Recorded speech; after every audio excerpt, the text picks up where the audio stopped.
절씩 교도가시겠습니다.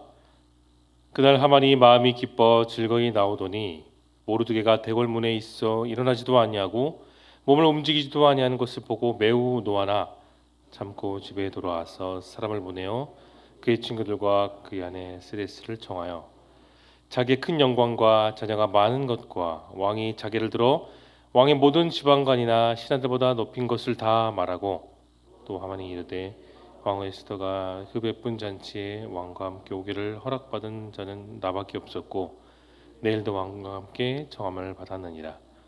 그러나 유다 사람 모르드게가 대궐문에 앉은 것을 보는 동안에는 이 모든 일이 만족하지 아니하도다 하니 그 안에 세레스와 모든 친구들이 이르되 높이가 50규빗 되는 나무를 세우고 내일 왕에게 모르드게를 그 나무에 매달기를 구하고 왕과 함께 즐거이 잔치에 가소서 하니 하모니 그 말을 좋게 여기고 명령하여 나무를 세우니라. 아멘. 에스더 5장에 들어오면서부터 하만은 자신의 어깨에 힘이 잔뜩 들어가게 되었습니다. 이미 이전에 하만은 자신의 계획대로 모든 것을 그 준비를 철저히 진행하고 있었죠. 왕의 조서에 도장을 찍고 또한 왕에게로부터 그 모든 명령을 허락받고 인장 도장도 받은 상태입니다. 게다가 왕과 함께 다음날 에스더 왕후에게 왕궁의 잔치를 초대받았습니다. 그의 기세등등함은 어느 누구도 꺾을 수 없을 만큼 하늘을 찌르고 있는 상태였죠. 마치 자신이 이 페르시아 왕국의 2인자가 된 것 마냥 기세가 등등했다는 것입니다. 바로 교만에 빠졌죠. 그러한 기분 좋은 상황에서 하만은 한 가지 짜증나는 일이 있었습니다. 대궐문에 있었던 모르드게가 역시 자신을 무시하고 있었습니다. 전과 같이 모르드게는 하만을 인정하지 않았지요. 집으로 돌아온 하만은 자기 아내와 친구들에게 왕에게 인정받은 것을 자랑했습니다. 하지만 자신을 높이지 않았던, 여전히 자신에게 고개를 꺾지 않았던 모르드게를 나무에 매달아 살해하는 그 계획을 다시 한 번 더 굳건히 다뤘던 내용이 오늘 저와 여러분이 읽었던 9절부터 14절의 내용입니다. 이제 내용 관찰 1번을 보겠습니다. 하만은 모르드게의 행동에 어떻게 반응합니까? 하만은 왕궁에서 기쁜 마음으로 나왔죠. 그러나 그 기쁨도 잠시 자신의 기쁨을 성가시게 하는 존재가 있었습니다. 대궐문에 있었던 그는 모르드게였죠. 하만을 보고도 아는 척도 안 하고 일어나지도 않았습니다. 인사조차 하지 않았죠. 그 행동이 하만으로 하여금 다시 짜증을 불러일으켰습니다. 이어지는 이별을 봅니다. 하만은 아내와 지인들에게 모르드게에 대해 어떻게 말하며 이 사실을 들은 사람들은 어떻게 반응합니까? 모르드게가 대궐에서 자신을 보고서도 움직이지도 않고 인사하지 않았던 그 일에 하만은 만족하지 못한다고 했습니다. 그를 제외하면 자신이 지금 꾸미고 있는 계획은 다 되어갑니다. 하지만 모르드게의 행동이 그의 마음에, 하만의 마음에 분노를 다시 일으키게 했던 것이죠.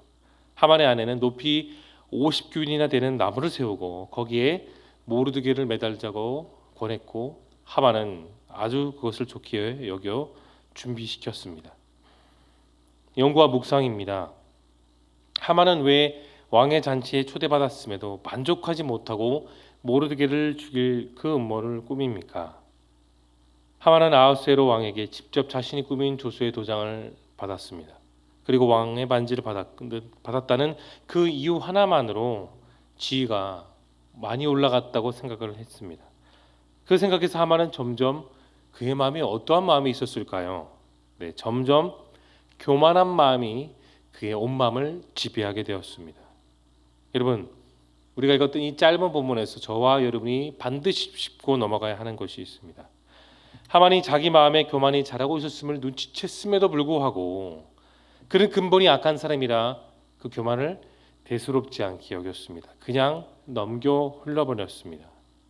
그 교만한 마음에서 그의 마음은 살인 충동이 일어났고 그 교만한 마음에서 분노가 커져갔던 것입니다. 모르드게를 죽일 마음을 다시 가다듬었습니다. 감정에 치우치고 교만한 사람은 여러분 어떻게 될까요? 하만처럼 자기 생각과 자기 만족에 빠지고 맙니다. 사랑하는 성도 여러분, 성경의 말씀에 따르면 하나님께서 가장 기뻐하시는 성품은 겸손이지만 동시에 하나님이 가장 싫어하는 성품은 교만입니다. 의학 중에 최우선으로 중요하게 여긴 것은 정확한 진단입니다.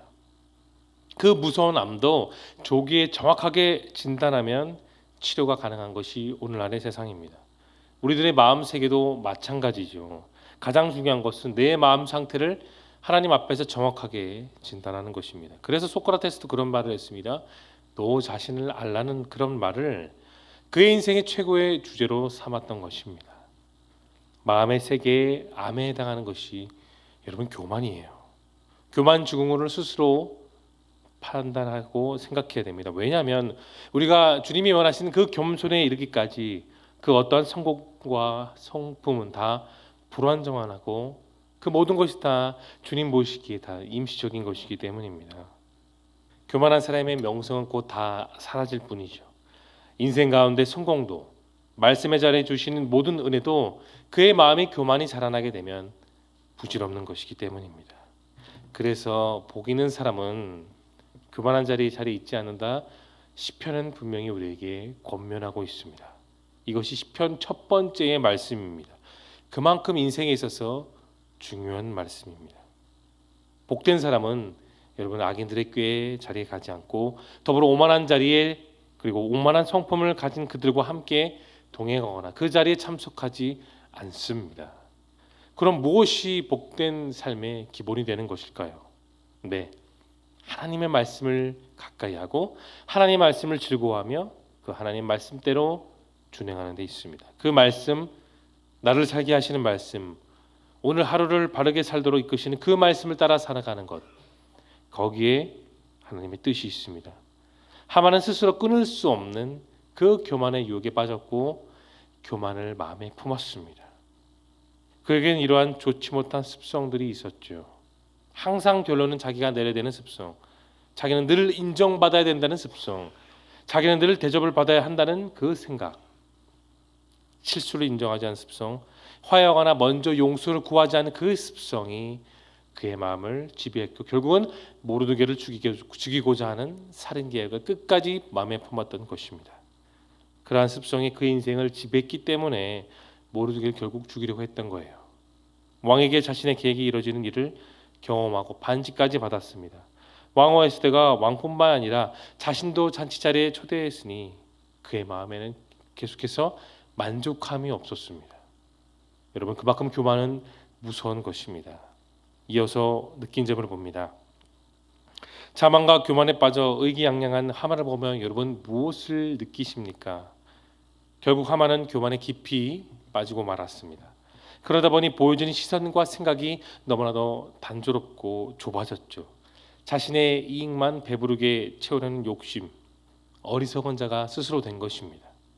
하만의 모습은 우리를 보면서 우리의 인생을 살면서 우리가 쉽게 따라갈 수 있는 모델이기도 합니다. 사랑하는 성도 여러분, 교만은 우리가 다른 사람보다 더욱 중요하다고 느껴버리고 세상 사람들 또 주변 사람들을 충분히 무시하는 성품이 바로 교만입니다. 성경은 분명히 우리에게 말하고 있어요. 우리 모두가 죄인이고 반드시 하나님의 도움과 하나님의 말씀을 통해 내 성품이 계속해서 겸손으로 다듬어야 되는 것을 성경은 말하고 있습니다. 하나님은 우리를 정말 돕기를 원하십니다. 우리의 변화가, 우리의 성품이 하나님이 원하시는 그런 성품으로 날마다 변화되기를 소망하십니다.